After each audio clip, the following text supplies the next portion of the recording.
Join me for a dramatic toy find. Perhaps you will be able to help solve the mystery.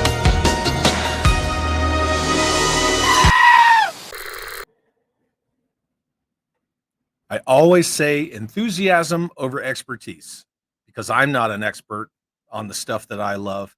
I know people who were directly involved with the IPs and toy lines that I love, and they're not even experts. Have you ever come across a toy that stumped you so badly that you had no idea what you were looking at? You had no idea that this thing even existed? Well, today was that day for yours truly. Someone from my favorite local toy store reached out to me asking me what I knew about vintage 118 scale Fighting Yank. Well, I've never heard of 118 scale Fighting Yank, and thus the trip down the rabbit hole begins. A simple question turned into curiosity, turned into me reaching out to people across the country and across the world to try to figure out what the this item was. And it all begins with text messages and what ultimately wound up in my possession. Let's get into it.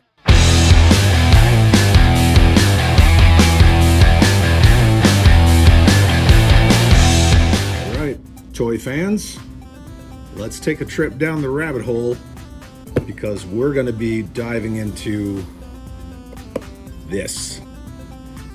So I received a message from a really awesome guy who's a subscriber, a channel member, and he happens to work at my favorite and arguably the best collectible toy store in Albuquerque, which is YOTOYS.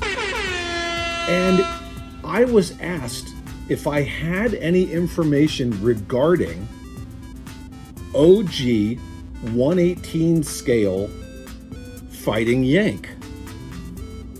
Well, my response to that was, well, sure, I know a lot about Fighting Yank. It was the MEGO parallel brand to the original 12-inch or 1/6 scale movable fighting man G.I. Joe from Hasbro. But MEGO filed for bankruptcy in 1982, and they were gone by 1983, so I wasn't aware that MEGO did anything 118 scale or 3 3/4 inch, actually, whatever you want to call it, related to Fighting Yank. But it's right there on the box. Fighting Yank trademark. Okay, so now we're starting to go down the rabbit hole a little bit. This is a 3 3/4 scale action motorcycle in military olive drab green, trademarked Fighting Yank. I had never seen this. I'd never even heard of this thing. Now, this is from a company called Zima Original from Hong Kong. So Zima Products Limited Hong Kong is the long form name of this company. But again, I'd never seen anything about it. It has a magic seat belt. If you look at that, well, that's kind of the seat clips that you'll find in later Real American Hero, G.I. Joe stuff, Mobile Battle Bunker, etc. But this thing is crazy. Motorcycle holds 3 3/4 inch figures. Looking further at this box, it adds more layers. You see there's an exploding background on this packaging art, very similar to Hector Garrido's from A Real American Hero. Overall, looking at it, we've got the Fighting Yank trademark. We have the imitation exploding background based on the Hector Garrido A Real American Hero exploding background artwork. But if we flip it over, I thought this thing was just some weird knockoff. The more I looked at the images that Jacob from YOTOYS sent me, I couldn't figure this thing out. You can't find anything about this online. And I'm just going further down the rabbit hole. Like, everything about this just screams some kind of grocery store or Woolworth like knockoff. But then I noticed this has a Child World sticker on it. Child World, let's take a look and see. This thing was sold at Child World and Children's Palace. Okay, well, Toys R Us had their own line of 3 3/4 inch or 1/18 scale military stuff. Was this like a Child World line? So we're just adding more questions the more that I look at this. Talking to the owner of YOTOYS, he said that the person who owned this in a massive collection that they got as a pretty much a lot was from Connecticut. Well, I was born in Connecticut, used to always go to Child World. Now we're adding personal stuff into the enigma that is this vehicle. So obviously I have to have it. Now, I reached out to several people, 4 specifically, who I feel are very knowledgeable when it comes to not only G.I. Joe, A Real American Hero, but parallel brands, knockoff brands. None of them had seen this before. None of the guys that I reached out to knew anything about this. Everyone was stumped on the whole Fighting Yank thing. Obviously, Carson from 3D Joe is really homed in on the imitation exploding background. But hey, you know, imitation's the best form of flattery. I know there's more to that quote, but I'm just going to use that part. So nobody had really seen this, and it wasn't until I posted it on Instagram and Facebook that Walter McLeod from Lennard reached out to me, and he said that Zima sold these vehicles as a cross-sales standpoint because they're for use with. Right here in the box, it says motorcycle holds 3 3/4 inch figures such as G.I. Joe, Sergeant Rock, MASH, and others. So these were like a parallel marketing for use with Joe, A-Team, Chips, MASH, right, whatever, anything 3 3/4 inch that's military-ish in nature. Now, there were only 3 vehicles. There was this motorcycle, there was a helicopter, and like a flat fender Willys World War II style Jeep with a machine gun on the back. So supposedly, the 3 vehicles done in military aesthetic like olive drab green, etc., were sold under the Fighting Yank trademark. That, you know, the assumption is that Zima Products Limited Hong Kong was able to get a hold of that trademark after MEGO went bankrupt and then sort of disappeared. But they also sold all 3 vehicles in another set, and they were kind of red and black. And that was under the name Rescue Team. From what I've been able to find, the Rescue Team vehicles in red and black were only available in a 3-pack.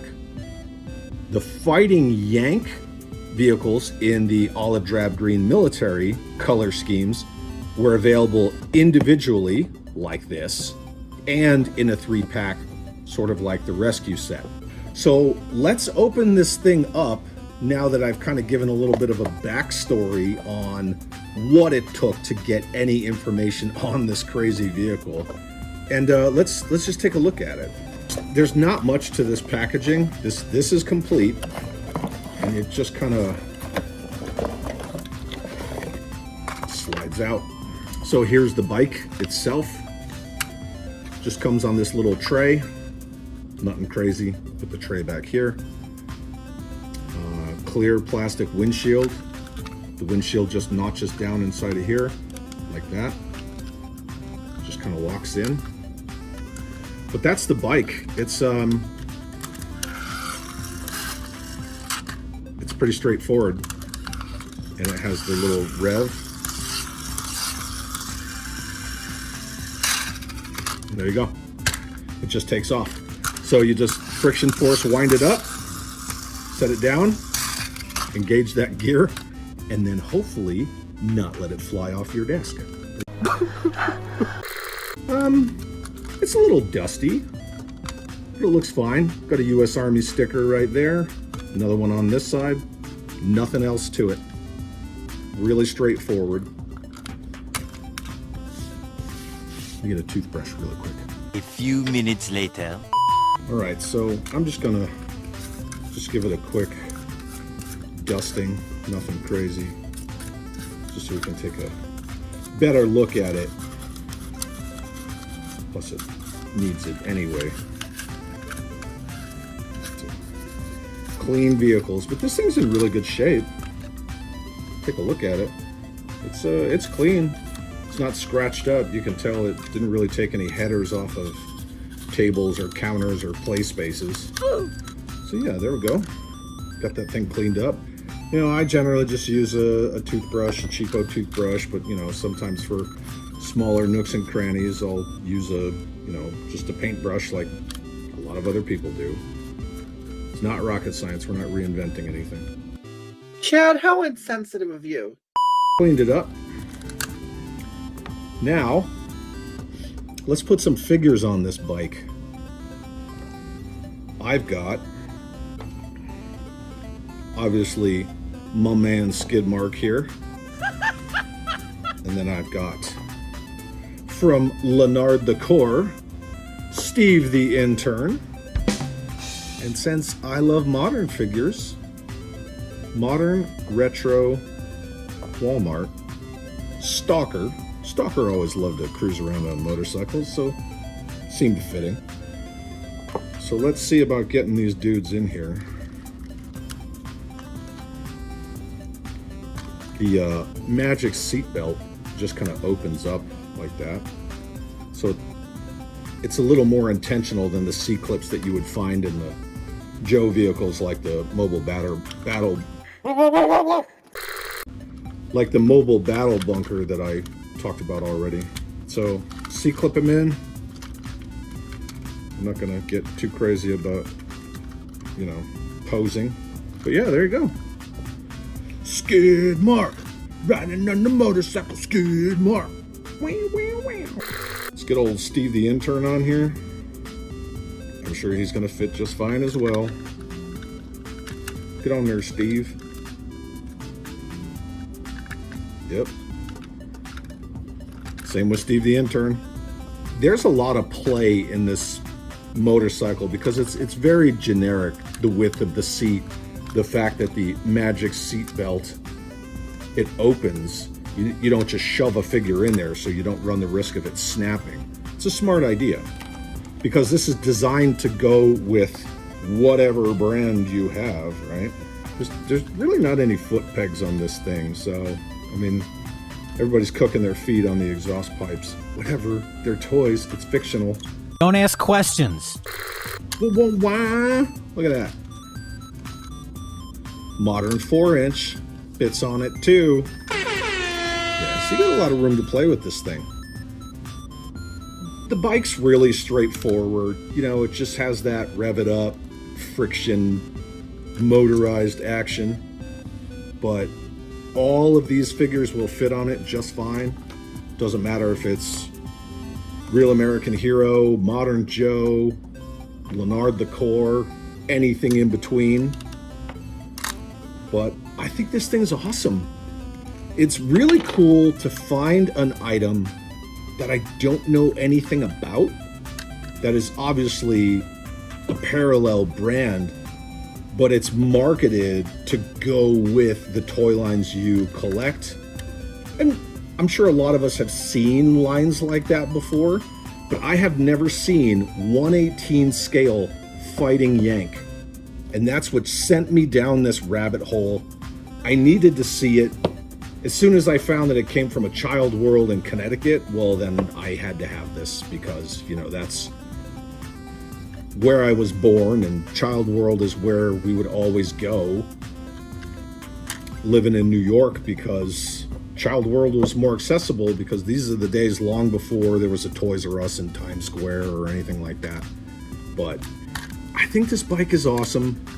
It was cool to find something that stumped me, and when I tried to do research on it, I just couldn't find anything except for one person. So Walter McLeod, thank you so much for helping me solve the mystery of Zima Products Limited Hong Kong 1/18 scale Fighting Yank, which I had never seen before. And I am excited to add this sucker to my collection because, you know, it's all toy history and we're all the stewards of these things.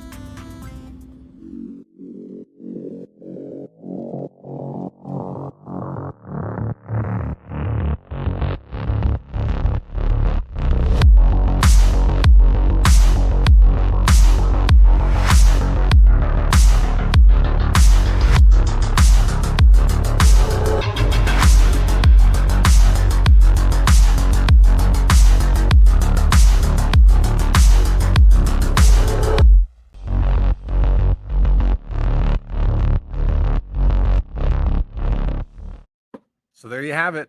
We go from text messages to fighting Yank in 1/18 scale to asking people all around the world to getting answers.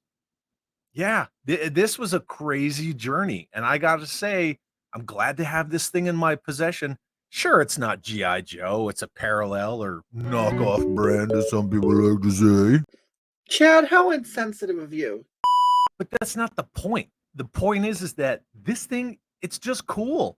It's cool to me on a personal level too, because it came from the state where I was born. It came from Child World.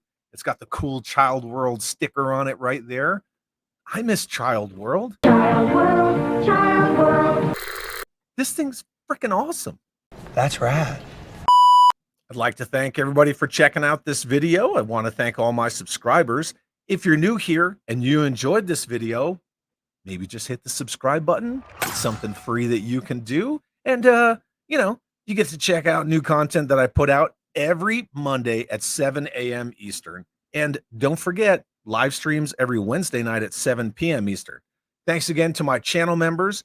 If you'd like to consider supporting the channel further, the link to become a channel member is in the description below. And thus we solve the mystery of the 1/18 scale fighting Yank action motorcycle.